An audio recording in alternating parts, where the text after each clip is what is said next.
Greetings and salutations, everyone. It's time for another episode of Viewport Relay, a bi-weekly podcast where the Viewport team looks at the latest news in the gaming industry. As always, I'm your host, Albert Corson, joined by Tristan John. Hello. And Alex Nestor. Hey.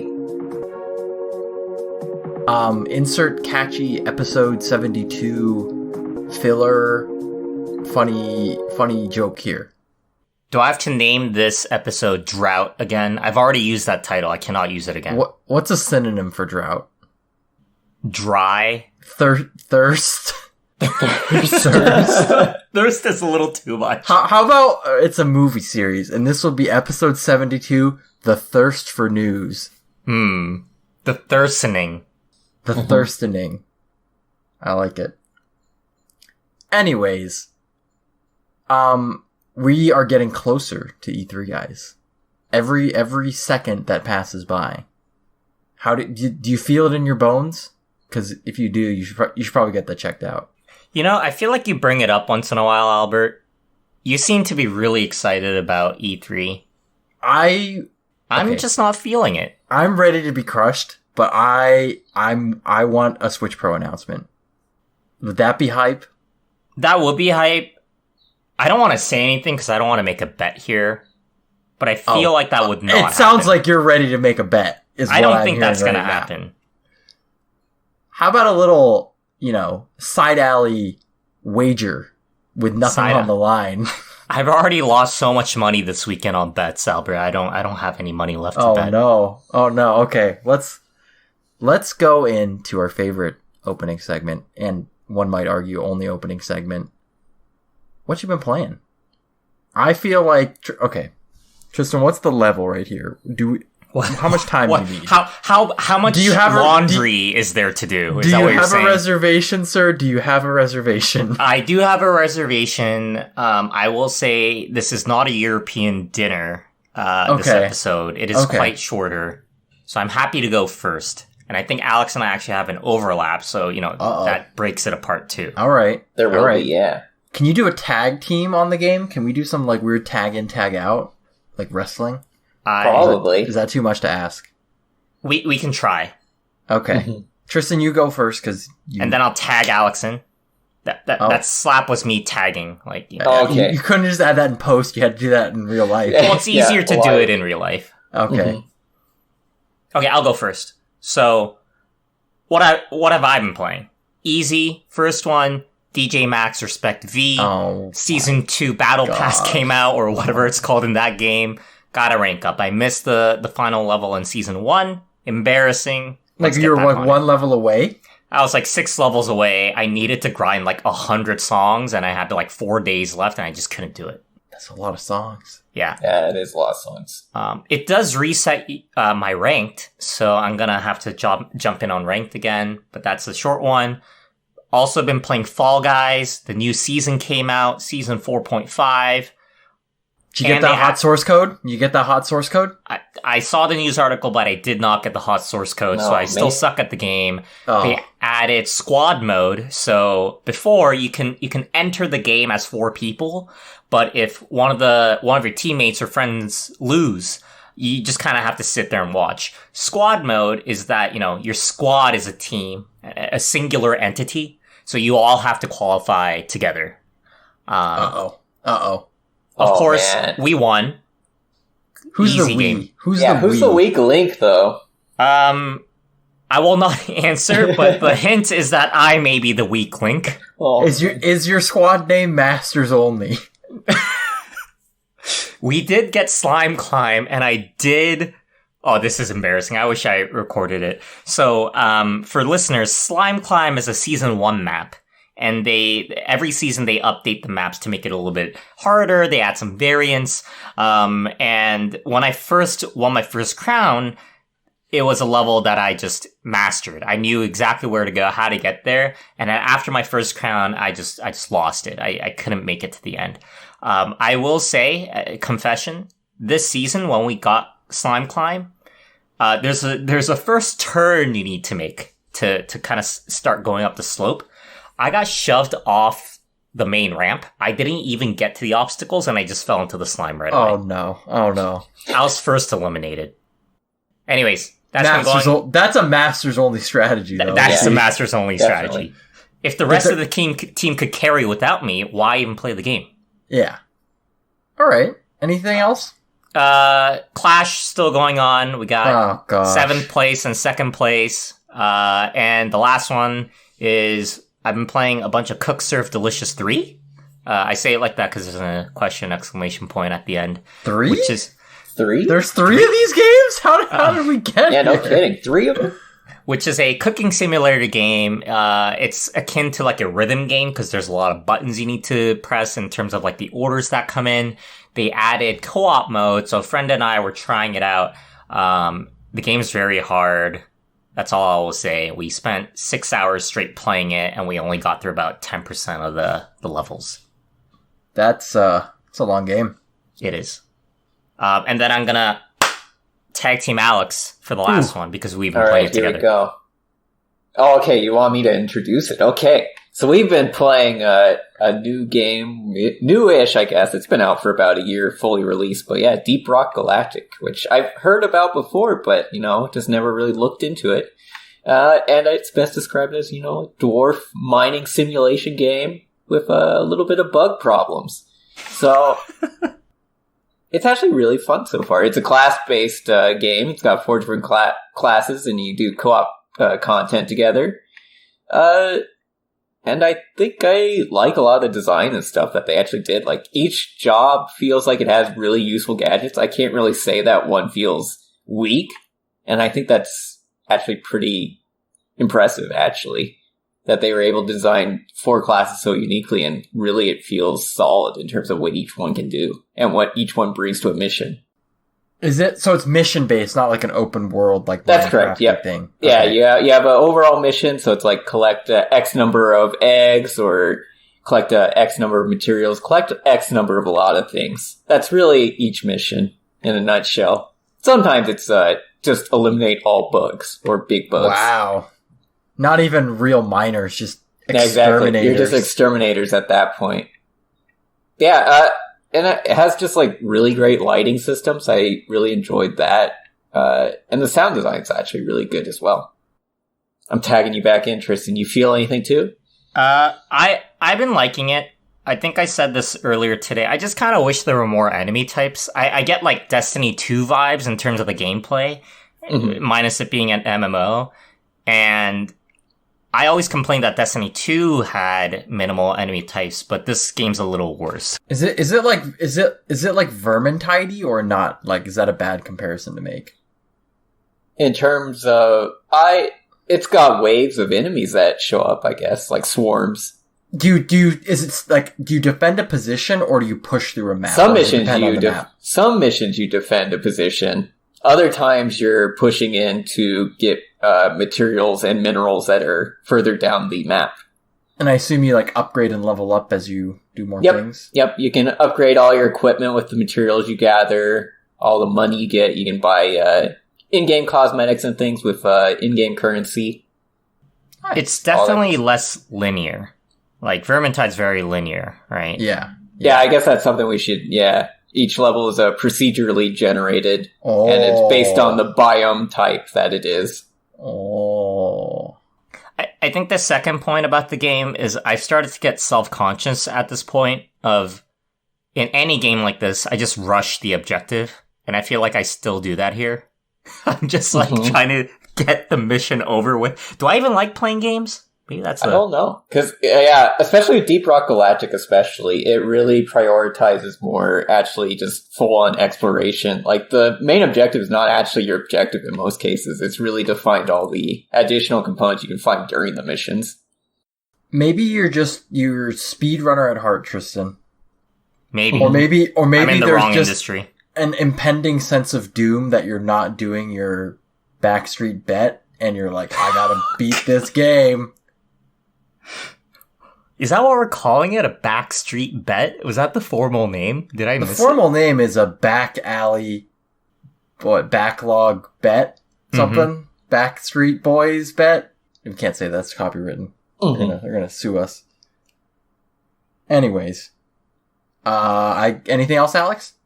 Yeah, so other than delving in co-op with that game, I've been actually, I guess technically working towards my backlog game. And that I didn't actually open it at all. I ended up playing through the remainder of Yakuza 7. I've been meaning to do that for a really long time.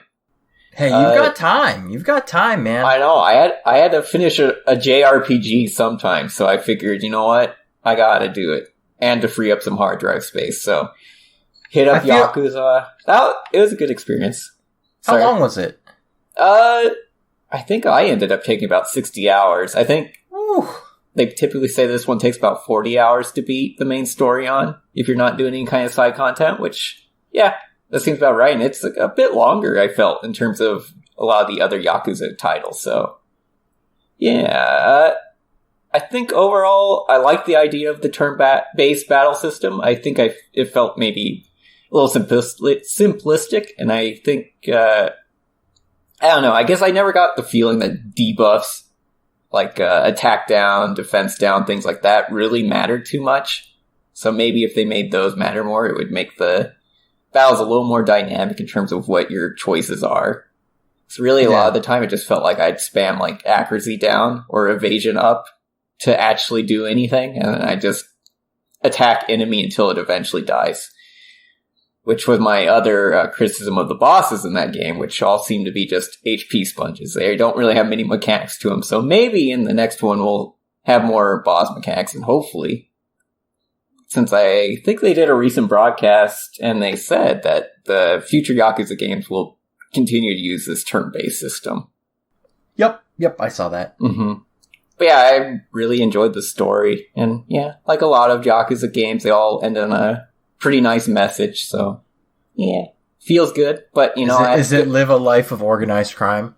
Oh yeah, exactly. Being in Yakuza, it's basically you're the greatest person in the world. But yeah, you know, I have to hit that JRPG like cooldown period before I can enter Strikers and truly get my backlog finished. You got time. Yeah, I do. Mm-hmm. All right, we're gonna go into mine, and then Tristan, if you had a backlog bet update that you wanted to give, you can go after me. Sure. Let's see, what have I been playing? I'm trying to think. I didn't prepare. I know for sure. Let's start with the big one. I put like 30 hours into it in like a week and a half. Immortals Phoenix Rising. Finally. Mm-hmm. It finally came. Mm-hmm. It's pretty fun. It's pretty fun. But holy moly, does this game literally just steal mechanics from like... It's literally Breath of the Wild meets Assassin's Creed. In the terms that it's the same team that made Assassin's Creed Odyssey. So like the climbing animations are like the same as like the Assassin's Creed climbing animations. And there's like a random like stealth mechanic in it at some points if you want to use it. But like... There's these things called Vaults of Taros, which are literally just shrines. There's like a literal, like, you can literally have 3, like when you upgrade your stamina gauge, you can literally get it like 3x, right? Just like Breath of the Wild. The one thing that's better though is the combat's like way better than Breath of the Wild. There's like a whole parrying system, dodging system, and when you get like a perfect dodge, it does the same thing as Breath of the Wild when you do a perfect dodge where it like slows down time for like 3 seconds or something like that. But I really like the art style. I really like the, there's like 2 narrators the entire time. It's Zeus and, dang, what's his name? Who's the guy who stole Prometheus? Prometheus, yeah. Yeah, they're like the 2 guys narrating and they're just like comedic the whole time, just making jokes. And it's hit or miss, but it's supposed to be endearing, like, like, just goofy characters. So it's like the game knows like it's not supposed to be serious at all and things like that. Mm-hmm. But I'm having a blast. I've fully 100% of like 3 of the 5 zones. Like I did every single side activity, and I'm feeling like slightly burnt out, but that's fine because if I really want to I'm like almost max upgrade on everything. So if I really am like truly burnt out, I'll just beat the story. But I said it looked fun when you guys were like, what is that game? What is that game? Roll back episode like 50 something back in November. These guys made fun of me. I mean, it wasn't us making fun of you. It just took like 5 episodes for us to remember the game's name. It's hard to remember it. Dude, they should have called it what the original title of the game was, which was just Gods and Monsters. That's so much easier to remember. And also, I have it on PS5. It's like, it runs very nicely. 60 FPS, 1440p. And it looks really good. Have I played anything else? Played trickling in some Monster Hunter Rise here and there. There should be a big title update towards the end of the month, so probably next week we'll get a video for it. Anything else? I think that's it. Yeah, that's it. We'll hand it off to Tristan now. Oh, for the update? Yeah. Do you want to give us an update, or are you too shameful to? Well, I don't want to shame you because you've got a lot of time. So it's like, oh, I haven't made progress. It's like, you've got like 3 months, man, or whatever we gave you until. 2 months. Wait, when was your cutoff date? July 4th and end of July. Never mind. Here's my update. For the Devil May Cry 5 one, I verified that the game is still installed on my PS5. Alright, that's step 1. And that's it. That's all I've done. And then for the Final Fantasy Remake 7, I re-downloaded the game on PS5, realized that my PS4 save didn't get synced to the cloud, and my PS4 is in storage right now, so I couldn't hook it back up. So I ended up playing until where I left off, maybe a little bit before, which is getting to the title card.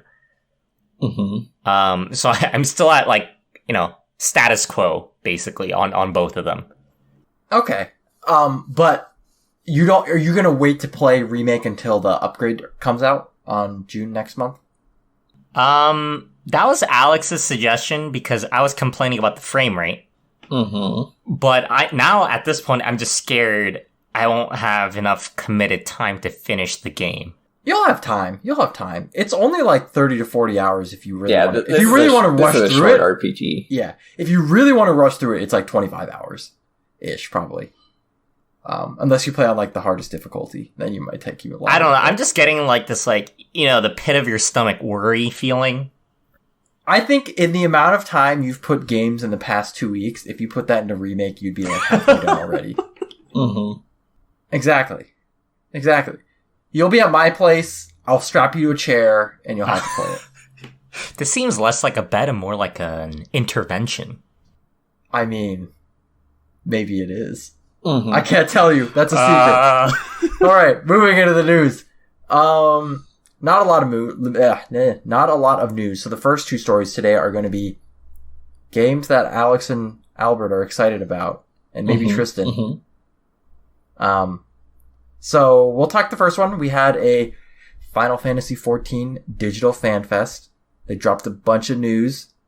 Launched a release date. Let's talk the release date. Well, it was November 23rd, and then November 19th was the early access, I think, or something. Yeah, 18th or 19th. I can't remember which, but yeah, November 23rd. Sooner or later than you expected, Alex.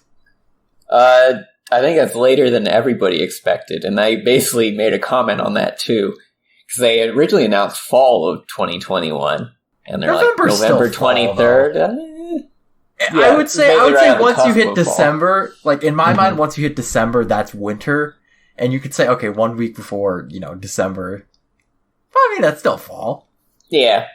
But overall, trailer was awesome, of course. I love the music of it. I always go back and watch the trailer again just to hear the music more. I was watching people, someone who had never played the game watch the trailer, and they were just like, this music is so weird. Cause like, if you've never played the earlier ones and knew the themes and like noticed it was like a remix, you'd just be like, this sounds really, it's like switching styles. Yeah, it's like abruptly changing. I could see that, yeah. Yeah. Mm-hmm. Yeah, you wouldn't understand why it's changing. But yeah. And then new class reveal. That job looks awesome. The Reaper.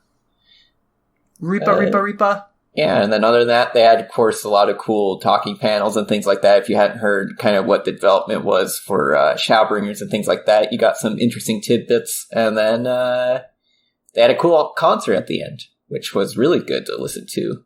all the bangers that have been released throughout the years for that game. The only development fact that I learned was when Michael Koji Fox said he wrote the lyrics to Sophia in 2 hours. Yeah, that must have been crazy to actually work through that. Tristan, did you watch any of Fanfest? Did you keep track of any of the news?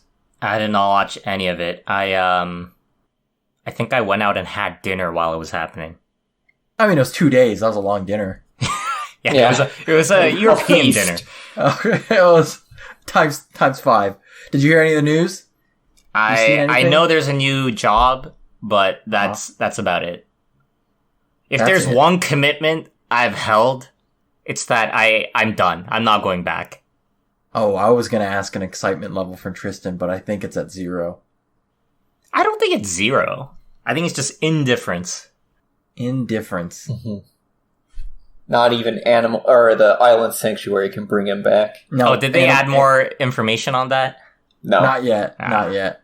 But they said it won't require like gathering jobs to use to do the stuff. It says it's for anybody, not just gatherers and crafters. Somebody did ping me about new triple triad cards, but that's coming. That's coming this update. Mm-hmm. If they're adding rewards if you have all the triple triad, which people are thinking there's going to be a mount for it or something like that. What if it's a giant flying like card, like a magic carpet, but it's a card? Just a massive triple triad card. Yeah, you just fly around on it. Heart of the Cards guide you. Mm-hmm. That should be the title, Heart of the Cards. Anyways, anything else, Alex, that you want to bring up? Nah, I think just overall, I think that was a pretty good digital event for fans of the series. I think just about anybody could find enjoyment from it. Did you buy the whale mount? No, I did not buy the whale mount, but I did pre-order the game. There you go. Alrighty. Next game that we want to talk about, because we like this video game, is Warhammer 3. Yeah, specifically Total War Warhammer 3. That's the one I'm big excited about. We got to see an in-game little gameplay thing. It looks very Warhammer 2-ish from like a, overall view. Like they haven't touched a lot. They've added a bunch of stuff. There's that new game mode, like the survival, or what is it called? Did they give a name for it? They probably did, but it was at the very beginning. I can't quite remember what they named it, but yeah, it's like almost like a wave defense kind of deal where you have to hold points. Yep. And you can use like ability points to like block things off, heal your units, call in reinforcements, things like that. I feel it looks fun, but it could get bad, like, as in like feel gimmicky, on like your third campaign, right? And it's like, every time I invade the chaos, I have to do this annoying game mode. But yeah, maybe, but we'll see. But yeah, overall, I think, I'm excited to play Kislev because they, of course, the Bear Cavalry. That's a big one. They also have the Winged Hussars, so that will be fun too. I like Cav and Warhammer games. It always feels good to use them. But what about Bear Cannons? True. Bear Ran Cannons is also a thing we've been blessed with. Also, the axe guys with guns, like hybrid infantry, gunner, axe. That's a new one. Yeah. There's so much good stuff. And yeah, I just can't wait, because more races in Total War Warhammer, I'm all for. I'm not gonna lie, though, I need to see more from Chaos, because based on what we saw of their roster, it looks kind of boring. It reminds me of the current Chaos roster, where it's like, yeah, you have like 2 ranged units, and then you're all melee. And then it's like, okay. Yeah, I can see that. Yeah, kind of like Norska as well. Yeah. And then, I guess overall I think there's a lot of DLC potential for Chaos, and maybe they're holding a lot of the like other god factions back for those. So they might be going heavy into Khorne, which is, I guess, an option. But yeah, I would like to see more diverse. Yeah, it's one of the Chaos gods. Khorne, not Corn. Oh, well. Yeah, I first thought about the food corn, and then I thought about the band corn. I was confused both ways. Now you mix the two, and you get the god. Band corn's kind of close. It's corn for the corn god. Mm-hmm. Have they confirmed if that game's coming out even this year, or have they not? They haven't given a release date yet, but I'm worried. I don't know when they'll be coming out with that one. Because if it was going to be fall, I feel like they would have announced it already, like as a fall title. Yeah, I don't suspect this game to come out this year. Oh, Alex, you crushed me. Well, yeah, there's December release, to, you know, cold Maybe. and wintry. Yeah, at least in the northern hemisphere. Maybe we'll see. Overall, Man. I got other stuff to play though. Because let me tell you, we brought it up last time. Warhammer 2 came out in 2017. So Yeah, just crazy to think about. if it came out next year, that's 5 years to make. I mean, it's looking like a great expansion, right? Or like sequel. Obviously, I want them to take as much time as they need, but crazy that like they pumped out the first one, or you know, from Warhammer 1 to 2 in like 2 years, and then they spent 5 years on the next one. Yeah, so maybe we'll see overall in the development span, we'll see some larger changes, because, yeah, Warhammer 2 had quite a few changes from even Warhammer 1, so... It did. And I feel like the jump from Warhammer 1 to Warhammer 2 was like, you know, obviously they did some changes, but in terms of overall, like, campaign gameplay, it's like, there's a new continent, right? And that's about it. And they had, like, the Vortex campaign, but that's about it. This time they're like, how do we incorporate, like, a Chaos Invasion? And that's and there's other considerations. Like, I imagine they're probably looking back at the, like, Warhammer 1 races that had come out, like Empire and Dwarves. And they're probably thinking how they can potentially, like, modernize them, perhaps, for the sequel. Yeah. As well as the fact they're like, hey, let's make Cathay a race that actually doesn't have, like, anything to go off of. Yeah, exactly. Yeah. Things take time. Alrighty. Our next is going to be a couple of Ubisoft back-to-back-to-back. We had Ubisoft saying that they're going to shift some of their development to more high-end, like, AAA free-to-play titles. And I don't know what that means other than Battle Royale. Because... like, how many free-to-play titles out there are, like, high-end, like, that come out on launch as, like, free-to-play, right? Lawbreakers? Oh. I was gonna say, like, you know, like, TF2, but that was, like, a decade ago. CSGO. I mean, TF2 wasn't free-to-play when it came out, though. Exactly. So I was trying to think of, like, that's exactly what I was gonna bring up, right? Like, those didn't launch free-to-play. Other than that, I can only think of Battle Royale games. Here's maybe, my like, concern. League, maybe? And Dota? I feel like free-to-play games, they usually rely on, like, you know, long-term retention, right? You need a battle pass in there, you need people to come back and play all the time. If you're releasing, like, 3 or 4 of these a year, how are people even gonna have enough time to play all of them? That's true. Unless they're, like, segmenting their gamer base to make sure they cover everyone. They cycle it out, Cetrus, and they have, like, 3 of them at a time, right? And you have a month-long battle pass, and then you end it, and then you have a 2-month break until the next one, but then your next game fills in the next time slot. I see. It's like a Ubisoft addiction. Cycle of something? Craziness? I don't know. The only thing I think of off the top of my head is maybe, like, take a franchise like the Just Dance series, and then just make it a kind of subscription service where it can be held long-term, kind of like how DJ Max Respect is doing it with a battle pass and stuff. Maybe they'll be doing something like that with their series. I don't know. Yeah, that would be... Just Dance is an interesting one to bring up. I don't know how difficult that would be in terms of, like, licensing the songs, and, like, if not enough people buy it, then you just lost money licensing all the songs. Or, sorry, not even buying, because if it's free-to-play, they'd have to, like, sub up, or... I don't know. Well, free-to-play only implies that it's free to start, really. So you can have, like, a small base of songs, and then you have to basically buy everything else. Or maybe grind an exponential amount to actually unlock them for free, using some in-game currency.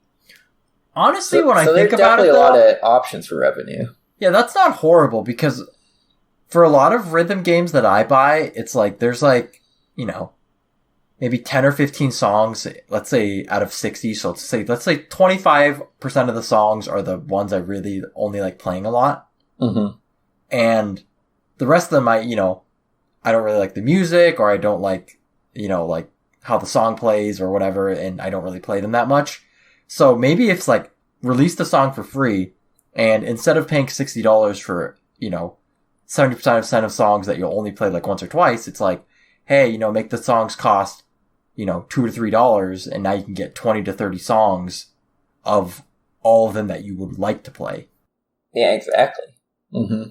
So I could see that kind of monetization model working for something like Just Dance. And then, yeah, I imagine they could probably think of some way, I think they already are, of trying to monetize some sort of, like, Tom Clancy Division type game. Yeah. In a similar vein. I feel like they would want to try out I feel like they have some new IP brewing.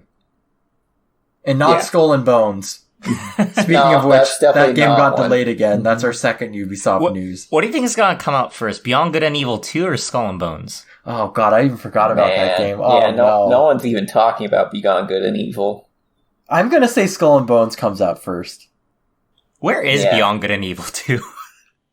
I don't know, but Michel Ancel left Ubisoft, right? Like a while ago, based on the sexual harassment allegations, right? Sorry, not to derail the whole conversation, but reframing that question, is Beyond Good and Evil 2 gonna come out first, or Overwatch 2? Overwatch 2 for sure. Maybe. We're getting a live stream to confirm that Overwatch 2 even exists at this point, so... I need verbal commitment. I need verbal buy-in right now. All three of you. Which will come out first, Beyond Good and Evil 2 or Skull and Bones? Oh, it's Skull and Bones. Skull and Bones has to come out first. I can't see Beyond Good and Evil 2 coming out right now. In terms of what we've seen, which was basically one trailer 2 years ago. So we haven't seen gameplay. We've at least seen quote-unquote gameplay of Skull and Bones, but then who knows, because that was like 3 years ago. Mm-hmm. Sorry, to go back to the actual news article, I feel like if it's a free-to-play game, it has to be multiplayer.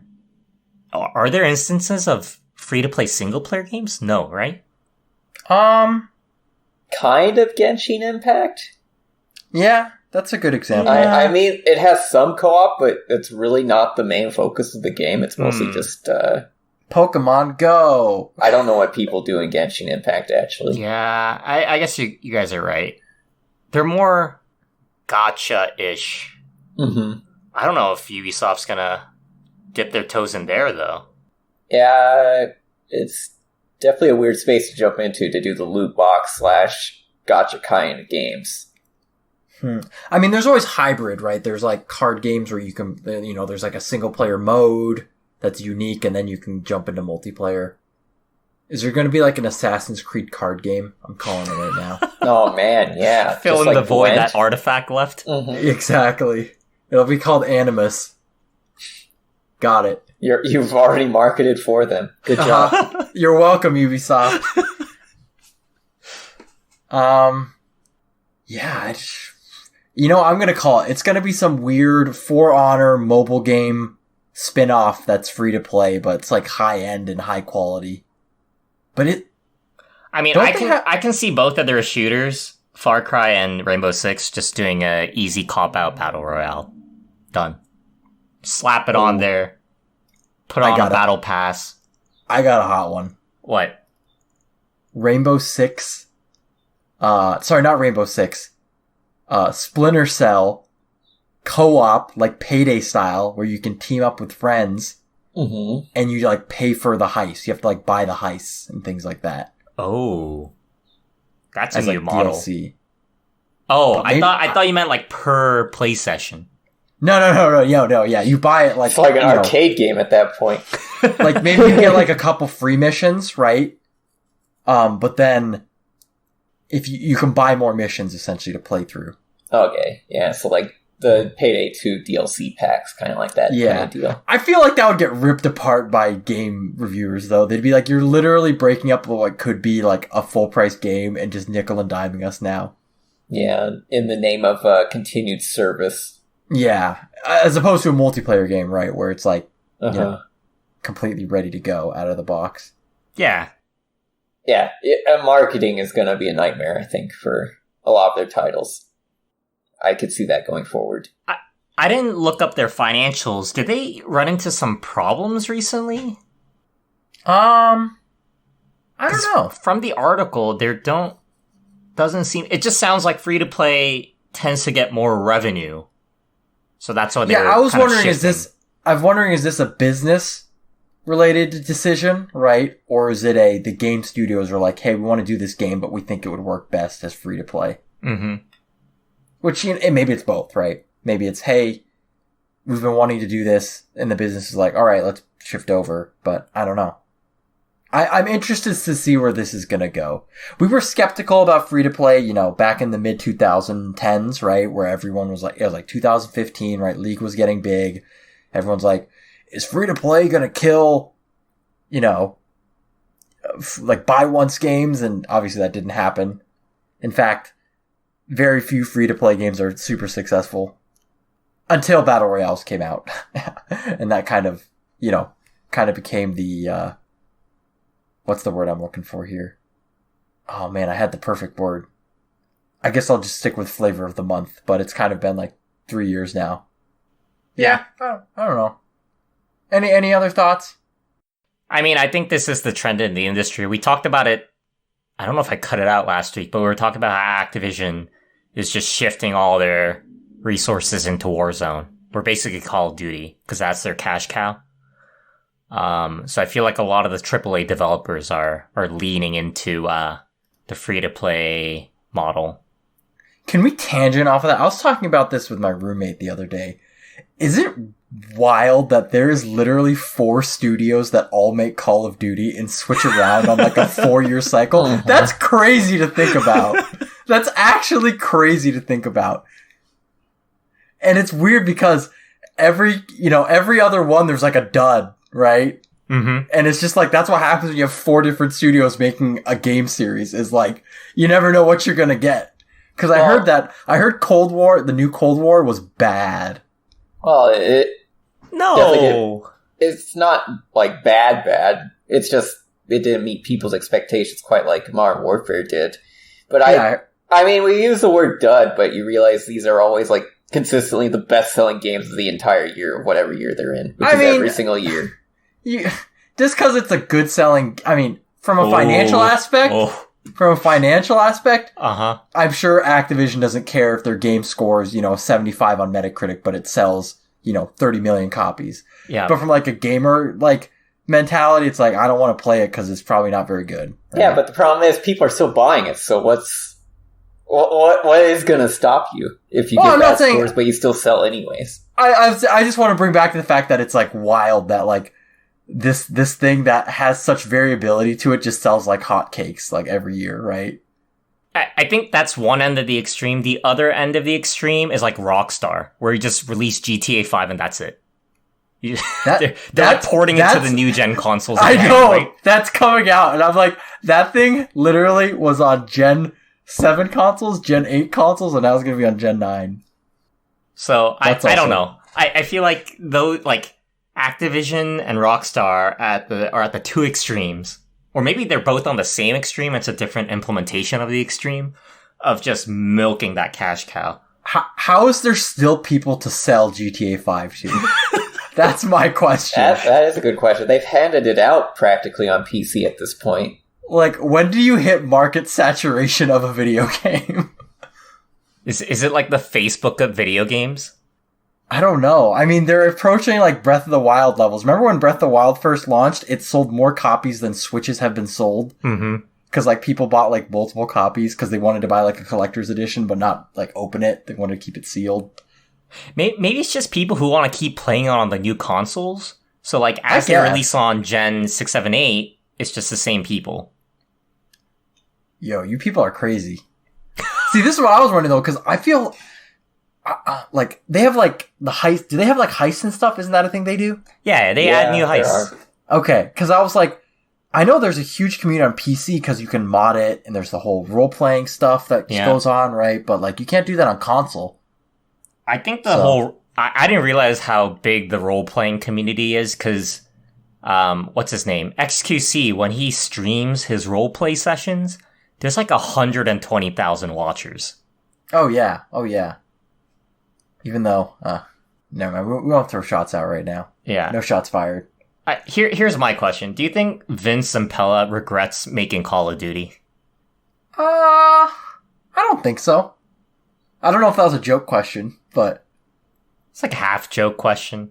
Yeah, I don't know how he feels about it currently. I definitely appreciated the first one back in the day.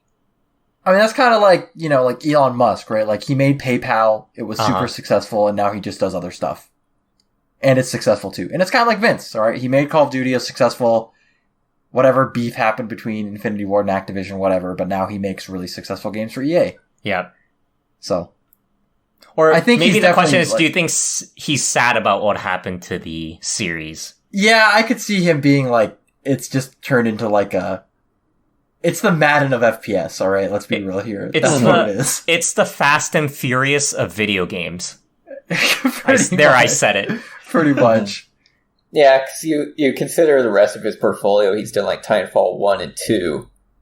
But there's not been many other series that he's like pushed out sequels for. Mm-hmm. So yeah, because the Star Wars one was just a one-off, right? I don't know. You can't read much from that, but maybe that says something.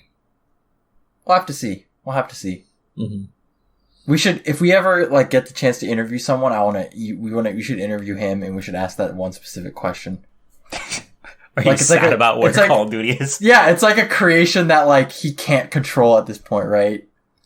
I'm gonna find me the tweet where it says Activision shifted all their resources. I'll quote tweet it and tag Vince. He's not gonna respond. Anyways,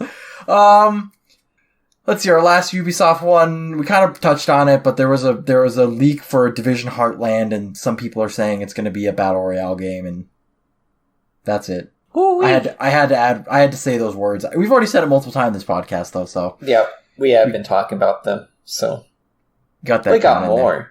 Yep. Moving on, we're going to talk about, I guess, I want to say follow-up, but not really follow-up. But essentially, Bethesda got bought by Microsoft, and everyone asked the question, are there going to be no more Bethesda games on PlayStation? And the answer is yes, apparently. Many industry insiders saying that Starfield will be exclusive to Xbox and PC.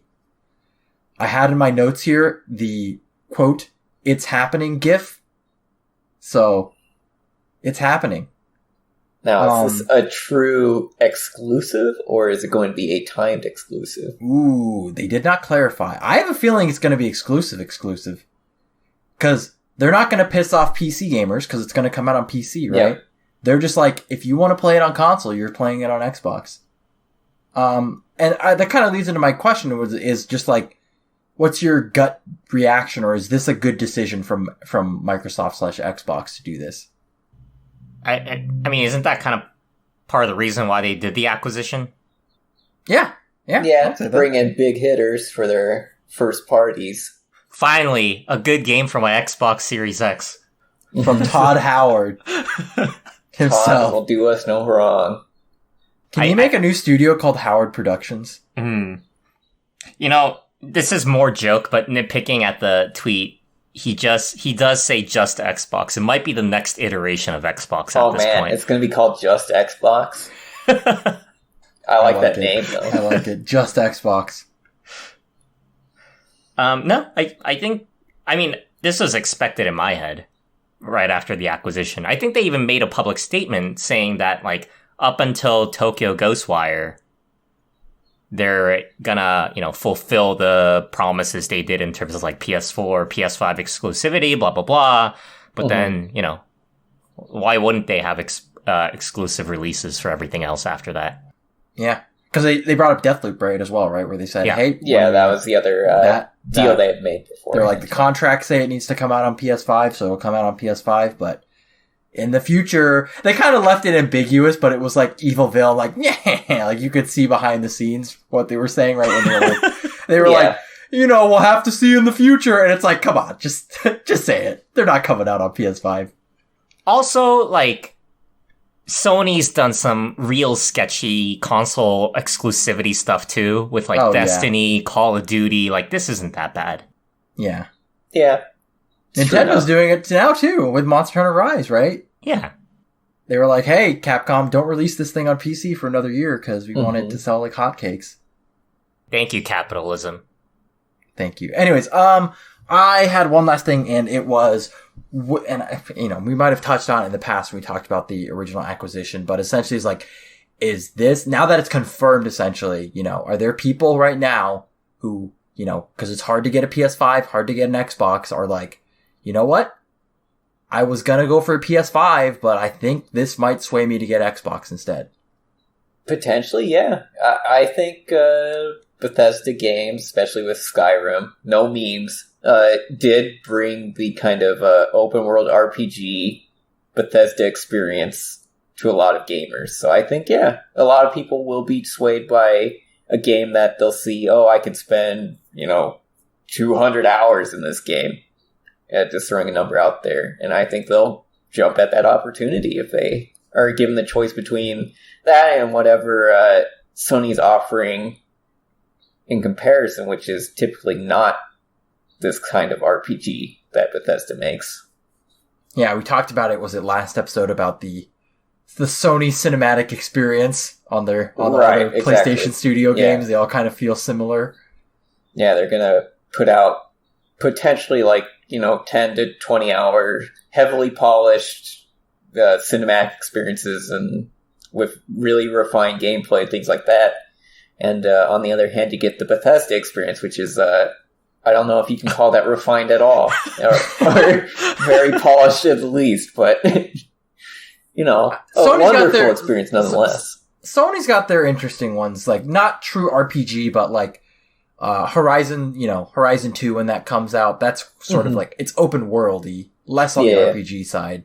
At least in terms of customization and things like that. Yeah, we're being a little, cheeky, because there's also going to be the upcoming Ratchet and Clank, which does not look like it's going to be just straight on corridors. So you got platforming goodness in that. It'll have corridors that you can, leap through to via the teleporting thing that they have. Yep. I feel like both sides have now built up this all-star team of game developers. We got Team Todd, Team Tim Schafer on one side, Team Kojima on the other side. Wait, didn't Death Stranding come out on everything though? Oh, right. Team Neil Druckmann. Neil Druckmann. Team Druckmann. I'm on Team Druckmann. And then you got Amazon in the corners eating paste. How about Stadia? Stadia is Stadia and Amazon are sharing the paste. Yeah, they're just eating out of a paste bin. And Nintendo is in the corner just drowning in cash. Yeah. It's like that it's like that meme of the two people, I think it's the two girls fighting and then the dude in the back smoking a pipe or something like that. That's Nintendo in the back. Yeah, that's Nintendo in the back. I mean, that's been Nintendo for 20 years at this point, right? They just kind of do their own thing. Yeah, it has been. Yeah, and it's worked out fantastically for them. Except for the Wii U. Yeah. That's where doing your own thing flops. Mm-hmm. I was just going to bring up one thing, and I was just going to bring on, I don't want to bring up the word console wars, because I don't think there's really a console war anymore, but I feel like Microsoft's really bounced back this generation. I don't have it personally, but I hear so many people talk so many good things about Game Pass and how great of a deal it is. Mm-hmm. And that's the reason they're, gaming on Xbox or gaming on PC with Game Pass. Here's my hot take. I think it's only a good deal because everybody skipped out on the series. The Series 1.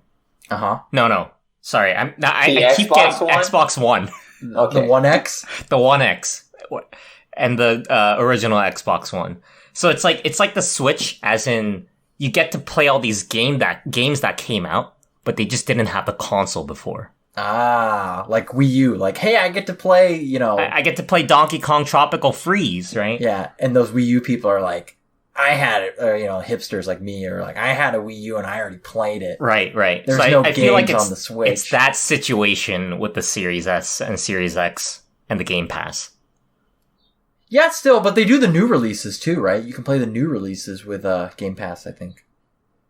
Game Pass has so many tiers, it's so confusing. What it gets you access to. Anyways, Tris, are you researching on the side? What's going on here? Yeah, I'm just looking up Game Pass. Oh no, I know the Game Pass tiers off the top of my head. Come on. I've had to deal with this. You know the Game Pass tiers, but you don't know the Xboxes. Yeah. There's Game Pass console, which is for your Xbox.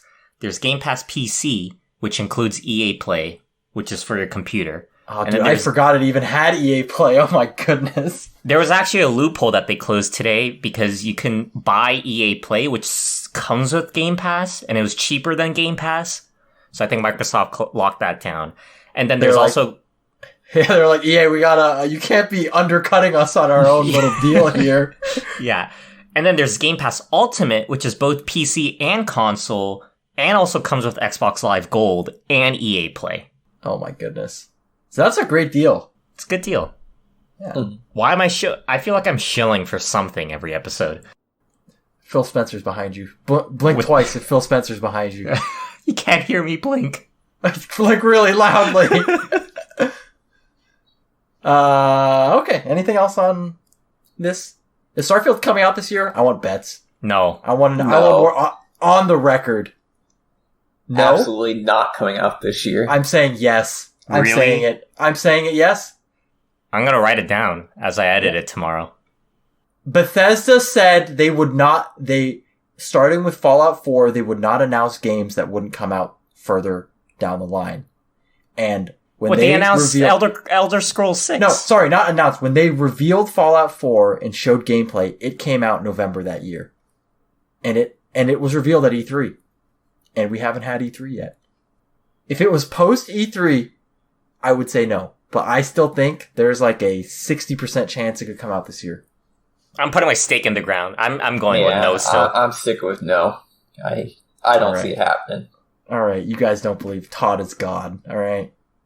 He's hurt you guys one too many times. He can't hurt you anymore. He's hurt me personally. Yeah, perhaps most of all. The survivor of 76. I may be the most hurt person in this industry, even. You can't say he hurt me personally. It sounds like he beat you up or something. Anyways, moving on. Little tidbit. The International, the Dota 2 tournament, which got canceled last year due to coronavirus, as well as many other things. It is happening this year. In person, in Sweden. And that is a segue to my question of how has esports been handling or been faring during the pandemic? Because I think we talked about this early on in the pandemic, and we said like, oh, it's the perfect medium, right? Like, it's online. Mm-hmm.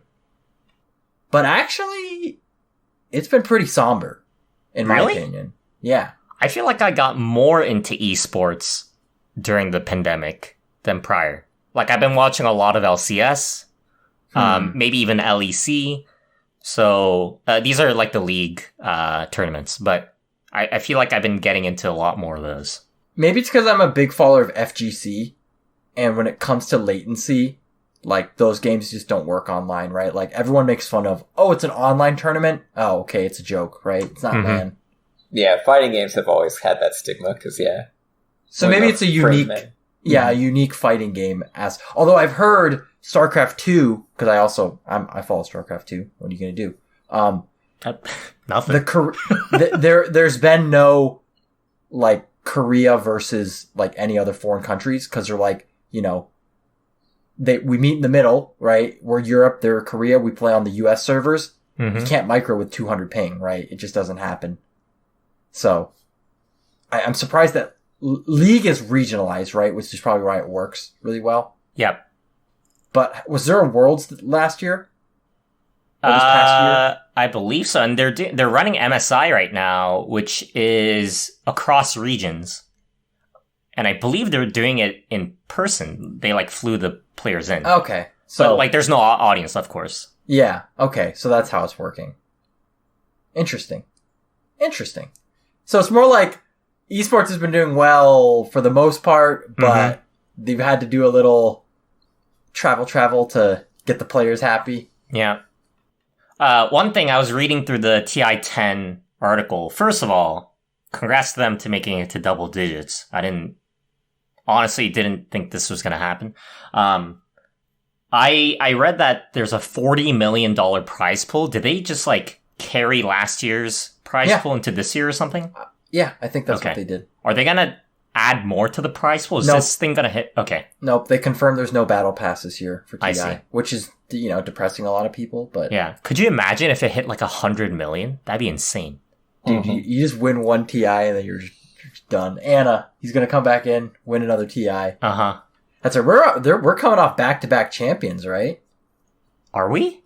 Yeah. The Team Secret with the last two? No, OG won the last two, right? Oh, OG won the last two. Yeah. Yeah.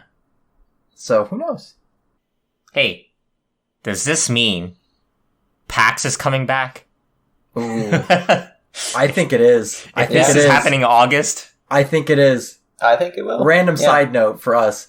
Inslee confirmed that all coronavirus restrictions will end June 30th. Whew. So if PAX is Labor Day weekend, it's not like PAX has to worry about government regulations unless something happens. Mm-hmm. Pandemic 2. The Canadian variant. Tristan Jung. Hello. Is that how did you get it? Hello. Mm-hmm. But it's Canadian, so it's really kind when it infects you. It's like, hello, sorry about this. I really have to infect you right now. And then you're dead. And then the infection happens. We'll just quarantine Tristan for 2 weeks. It's okay. Yeah. We'll put him in a box. We'll put a TV in there, a PS5, and Final Fantasy VII Remake. And hopefully it comes and he'll finish it. It all comes back. Tristan, your life is just one big I need to finish this game. Like, you've given us so much fuel with that game and not having beaten it. Anyways, EA Play Live coming back July 22nd. First off, way after E3. So interesting that they've taken a Sony, right? Kind of just, hey, you guys can have your big party over at E3 and have a bunch of headlines. We'll have our own thing. We're having our own thing next month. We're gonna have invited. Yeah, we're gonna have like Battlefield 6, Yeah. The hottest Sims 4 DLC content. Sims 5, Straight Alex. at ya. Sims 5. Sims 5? Maybe. I don't know. SimCity 2? Nah, Sims 4 goes free to play. They add a battle pass. Oh. Plants vs. Zombies Battle Royale. I want Sims Battle Royale now. And then you get shot. I'm surprised that hasn't been a DLC already. I got an idea. Okay. You've been hired at EA. Yep. Congratulations. Lots of hiring happening today. Albert's going to Ubisoft. Alex is going to EA. Yep. Senior producer, Sims 4 Battle Royale. Executive producer, Vince Zampella. Yeah, I need his help. Yep. What do I have? We're gonna do our, this is like, before I go more into the story, our rest of our E3 talks will be next episode, because it'll be the episode before E3. But since we're on the topic of EA Play Live, any predictions on what's gonna show up? Oh, BF, right? BF, most likely. Battlefield has been, very highly, teased as being present. And I think that's really the only thing I want to see out of this. Will Snoop Dogg be on stage playing the game? This is July. We got time. America will be vaccinated by then. True. It's EA, so we'll definitely have a lot of YouTubers and influencers around. And they'll be doing things. They'll be shilling. How about some of that FIFA 22, am I right? Oh, gosh. Oh, yeah, we're going to get hit with FIFA fans in the chat? The Fiefers? The Madden fans? Where are our Madden fans at? How about something from BioWare?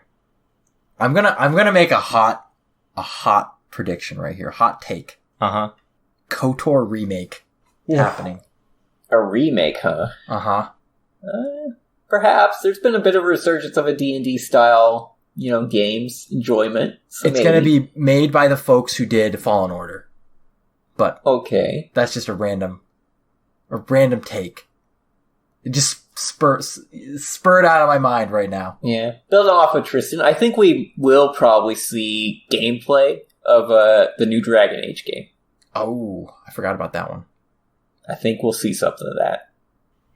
What Give else us we got? Battlefield. Give us the Dragon Age.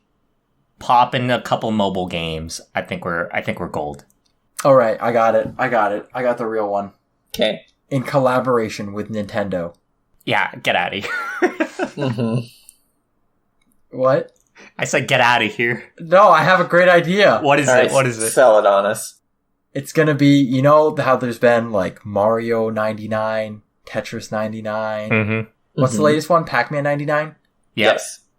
Peggle 99. Peggle Battle Royale. Zuma 99. Zuma 90. Zuma. Just 99 frogs shooting balls at each other. On one map. On one map.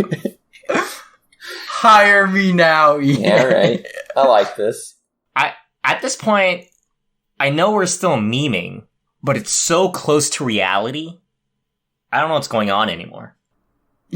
Can we add a second thing to this real quick? Uh-huh. What do we not want to see? I don't want to see Command and Conquer dragged through the mud anymore. All right? I didn't even bring it up, okay? I kept I my mouth shut. had to bring it up. Okay, preemptive. If you're going to talk about it, you need to bring out Generals 2 or some full-fledged, not mobile game. Yeah, you know what? We got Age of Empires 4 footage somewhat recently. Why not? Big ol' RTS, it's back. Bring back Command and Conquer. I'd be for seeing that, honestly. Like an actual effort-driven. I think it's too soon. Too soon? As in, like, RTS isn't big right now. And, you know, you could argue, well, it will ever be big again, but I don't know. Just do it. Just do it. Bring it back. Mm-hmm. We're not It's gonna be a frickin' card game, guys. I know it. It's gonna be a frickin' Command and Conquer card game. Be the change you want to see in the world. It's like a Clash Royale or Clash of Clans. Yeah, exactly. Yeah. Or it's gonna be like Yu-Gi-Oh elements where it's like, I sacrifice my hand of Nod to summon Kane, the Exalted One. Hey, I will say on record, Alex and I did not even, spark this topic. You did this to yourself. You guys have caused this rage in me because you keep bringing it up. That I go to sleep and all I think about is Rivals. Okay. I'm gonna change topics. How about visceral games? Right? What do they even make? Maybe it's time for Dead Space to come back. Maybe it's time for Dead Space to come back. Ooh, a reboot. A reboot. Dead Space 2021. It could definitely use a reboot, if anything. That'd be interesting if they went back, based off of the RE8 / PT and all that, Mm-hmm. Because the last reboot it, so it's like back to a more scary, dark Dead Space 1 style of game, where it's more horror, less shooty. Yeah, exactly. Mm-hmm. I was gonna say because the last game that they made was Battlefield Hardline. I think Visceral's helping on BF6 right now, right? Are they? It also said EA pulled an all hands on deck for BF6. They brought in DICE Los Angeles, DICE the main studio, Criterion from the UK. They brought all of their studios to work on BF6. Oh, Visceral. Okay, I see. Man, Criterion, huh? We're never gonna see a Burnout game, I guess. What about Need for Speed? Need for Speed? Well, you know what? I take that back because the past 2 Need for Speed games have been not that great. Yeah, I saw some memes about the last one. What about new IP? Any new IP? Anthem? Yeah. Anthem 2! Anthem 2! Oh, man. Maybe. But I don't think we'll see something new. Yeah, I think they're gonna wait to get more into the console generation. Yeah, exactly. I don't think right out of the gate, I don't see EA jumping onto it. Yeah, or either they've started on new IP right now, and then, in 4 or 5 years it'll be ready. All right. I am hungry for. Sorry, this is an aside, but I think I am hungry for some new IP. What's I'm trying to think. What is the last new IP video game I've played? That's AAA. Oh, I can name one right for me. I don't think Immortals, Phoenix Rising. Yeah, but I don't know. Judging by your explanation of that game, it sounds like our that comment that we made a couple episodes ago about like an ML-driven game generator, and Ubisoft happened to do it right. Uh-huh. I think my latest new IP was probably Horizon Zero Dawn. It came out a couple years ago, but I just played it last summer. What new IP's coming out? What do we even know of, like, from other studios? We've got Skull and Bones. Oh gosh. I mean, it is. Why are you guys laughing? Yeah. They're gonna leak the source code. It's actually just reskinned Assassin's Creed Black Flag underneath that thing. Like, updated engine. Oh. Biomutant. Oh. That's new IP. Mm-hmm. How about I guess that's unreleased. I was gonna say we've got we've got that was the old name of it. Forspoken from Square Enix is new IP. That's Avowed, Luminous, right? Mm-hmm. Avowed. Ooh, yes, from Obsidian, right? Yep. And then we've got Elden Ring. Gosh, I swear if that game doesn't come out, it's just it's a freaking like it's a meme. It's a pyramid scheme of some sort. I don't know how, but they're gonna do it. Are we approaching like levels beyond Duke Nukem Forever with that game? Not quite yet. It hasn't been long enough, but I mean, does it have the potential to surpass Duke Nukem Forever? I think the as a hype. meme.